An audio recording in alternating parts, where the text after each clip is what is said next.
안녕하세요. 책 읽어주는 강사 손정입니다. 오늘은 박완서 작가의 소설, 자전적 소설이죠. 그 남자네 집을 통해서 그 글에서 좋은 문장들을 한번 살펴보고 또 필사할 만한 문장들을 제가 소개해 드리겠습니다. 책도 소개해 드리고요. 그래서 이 책을 좀 읽어보시면 이 작가의 글 쓰는 방식 그리고 좋은 문장들도 배울 수 있으니까요. 이걸 통해서 좋은 소설도 읽으시고 글쓰기 연습도 해보시길 바랍니다.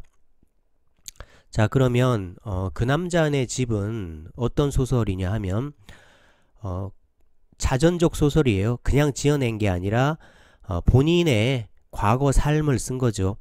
제가 얼마 전 영상으로 소개해드렸던 박완서 작가의 그 많던 싱하는 누가 다 먹었을까? 이게 이제 본인이 나이가 10살 때부터 그 다음에 20살 때까지 그 10년간의 본인의 유년 시절 그리고 학창 시절을 써놓은 자전적 소설이라면 그 책을 다 읽었을 때 딱 마지막 장을 덮으면 그럼 그 다음 어떻게 됐지? 이게 되게 궁금하거든요. 그러니까 그 다음이 언제냐 하면 이제 이 작가가 대학에 붙고 6개월을 딱 다녔는데 6.25 전쟁이 난 거예요. 그래서 다니던 학교를 그만두고 이제 피난도 가고 그리고 피난 갔다 돌아와서 뭐 자기 오빠가 공산당으로 몰려서 죽고 뭐 또 이런 일이 벌어져요. 그리고 나서 이제 끝나요. 끝나니까 이 다음 어떻게 됐지 되게 궁금한데 이 그 남자네 집이 그 후속이라고 보시면 됩니다. 그래서 이 그 남자네 집은 이제 박완서 작가가 이제 20살 그 전쟁 끝나고 다시 학교에 복학을 못해요. 6개월만 다니고 그 학교는 그냥 끝나고 그리고 나서 그 20대를 어떻게 살았는지 그때 이제 첫사랑이 있습니다. 근데 그 첫사랑이 바로 그 남자죠. 그리고 이제 그 남자네 집을 이제 제목으로 한 거는 그 남자네 집에 대해서 자기가 추억할 만한 게 많아요.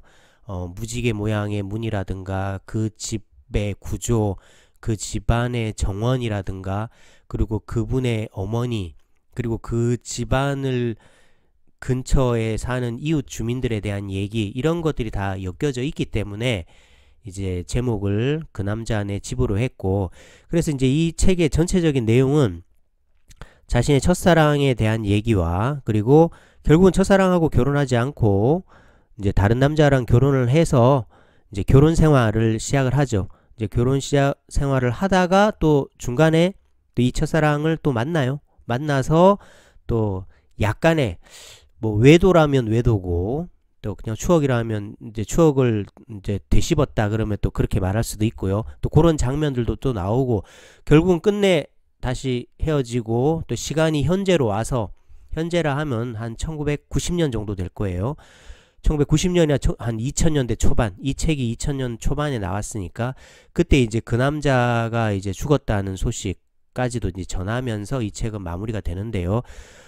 책도 일단 너무너무 재미있고요. 그리고 이 책 속에 좋은 문장들이 있으니까요. 또 한번 살펴보시면 좋을 것 같습니다. 저는 책 내용은 대충 얘기했으니까요. 좋은 문장들 한번 볼게요.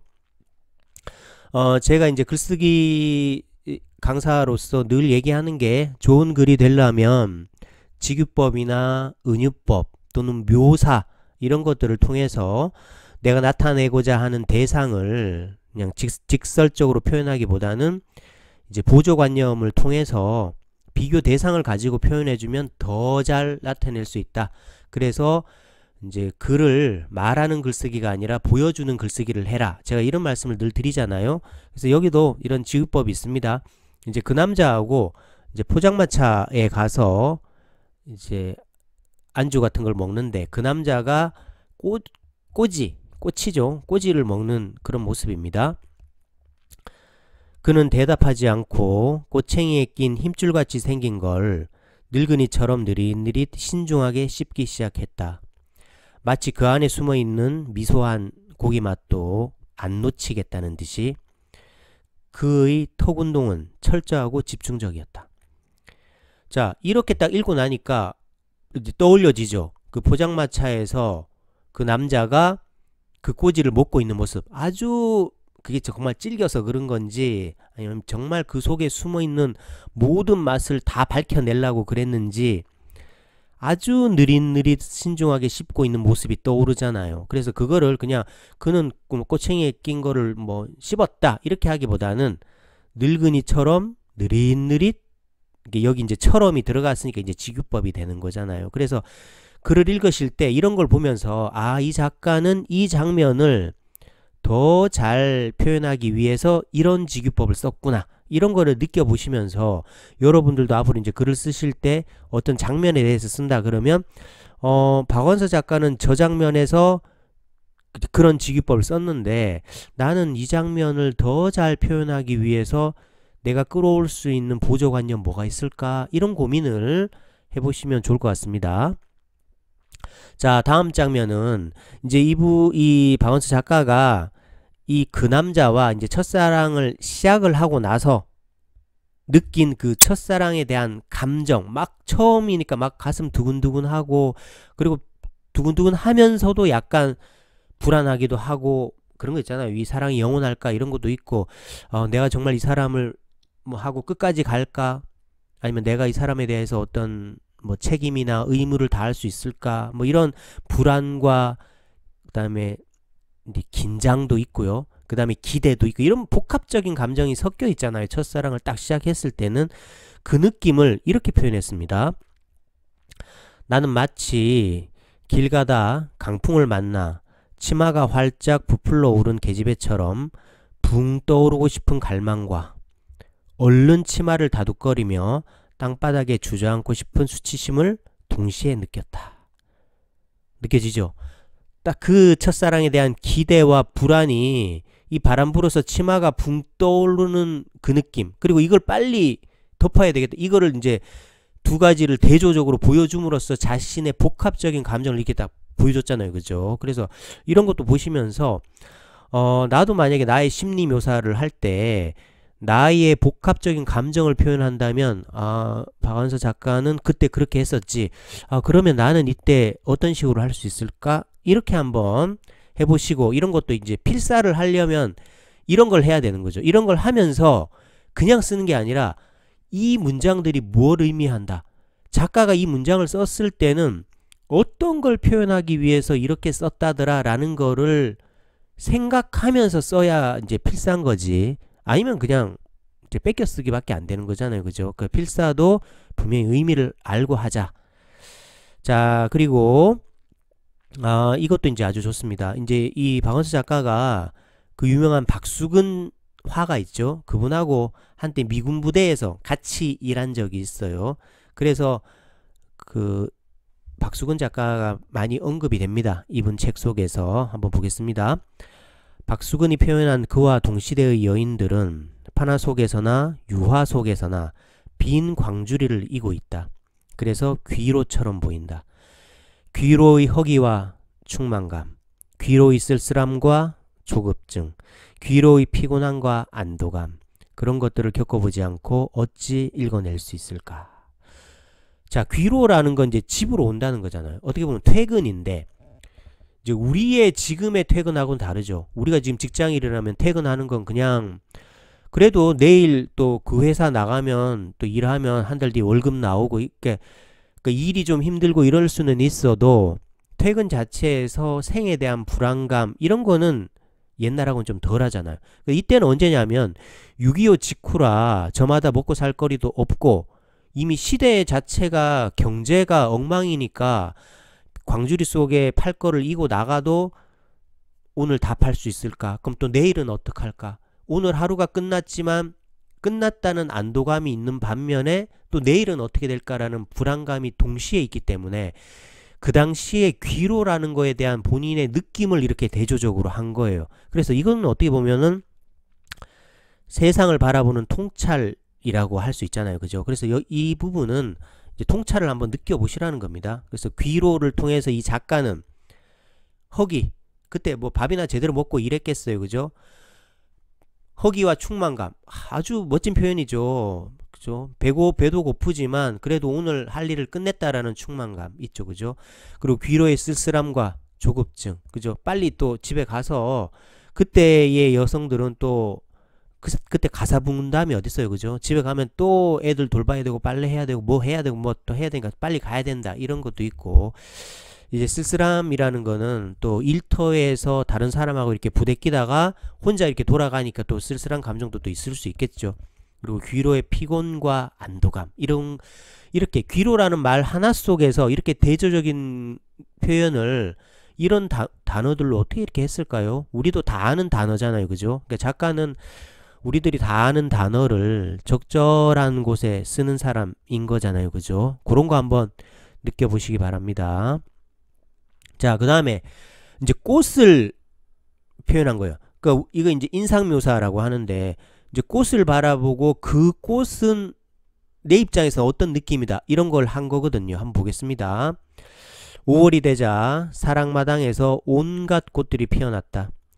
향기 짙은 흰 라일락을 비롯해서 보랏빛 아이리스, 불꽃 같은 영산홍, 간드러지게 요염한 유도화, 홍등가의 등불 같은 석류꽃, 숨가쁜 치자꽃, 그런 것들이 차례로 불온한 열정을 분출했다. 이렇게 되려면, 이런 꽃들을 보고 그게 떠오르려면 우리가 이제 사전 지식이 있어야 되겠죠. 그래서 독서를 많이 하라, 그죠? 경험을 많이 하라 하는 거예요.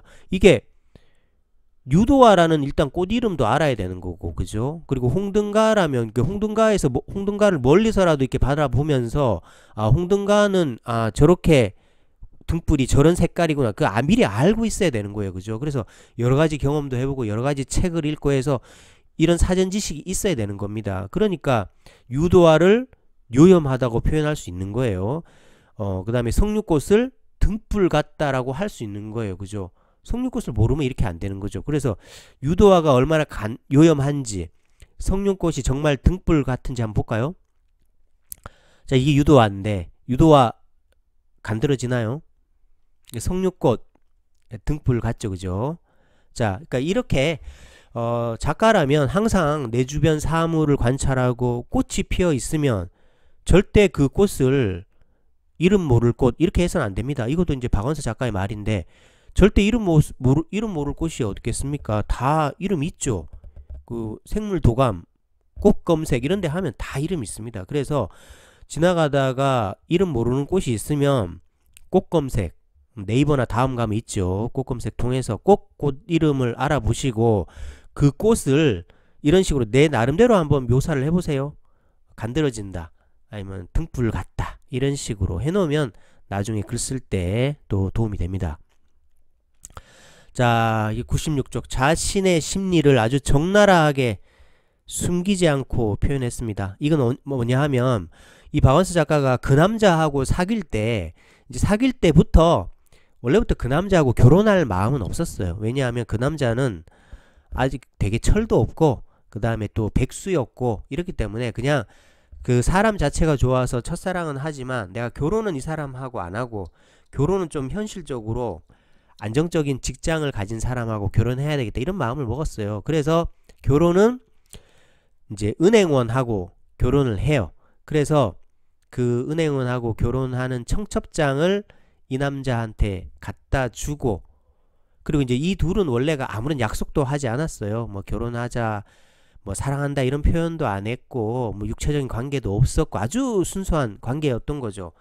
어떻게 보면 서로가 서로에 대해서 좀 책임을 덜 지기 위해서 그랬을 수도 있고요. 그래서 청첩장을 딱 줬을 때 그 남자가 이제 눈물을 보이죠. 막 엄청나게 어깨를 들썩이면서 우는데, 그 모습을 딱 보니까 비로소 나도 돌아앉아 눈물을 보였다. 담례처럼, 절차처럼. 나의 눈물에 거짓은 없었다. 이별은 슬픈 거니까. 그러나 졸업식 날 아무리 서럽게 우는 아이도 학교에 그냥 남아있고 싶어 우는 건 아니다. 절묘한 표현이죠.